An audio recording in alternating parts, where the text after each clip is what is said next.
Next sum, example 2.20.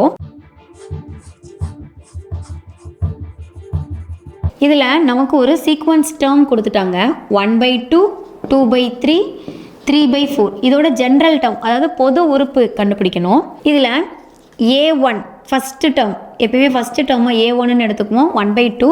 Second term A2 வந்து 2/3. Third term A3 வந்து 3/4. Up to etcetera. இந்த term continue ஆகிட்டே இருக்குது.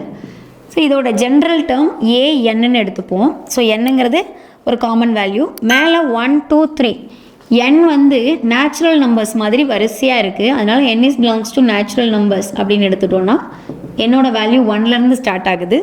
ஸோ நியூமரேட்டர் வந்து n வேல்யூவாக இருக்குது. டினாமினேட்டர் பாருங்கள் 2லேருந்து ஸ்டார்ட் ஆகிருக்கு. அதாவது ஒரு 1 விட அதிகமாக இருக்குது. நியூமரேட்டரை விட ஒரு 1 அதிகமாக இருக்கனால n+1ன்னு எடுத்துக்கிறோம். இதுதான் அந்த general term. So an = n/n+1. இதே மாதிரி எக்ஸாம்பிள்ஸ் அண்ட் எக்ஸசைஸில் நிறைய சம்ஸ் கொடுத்துருக்காங்க. ஸோ ஒர்க் அவுட் பண்ணி பாருங்கள்.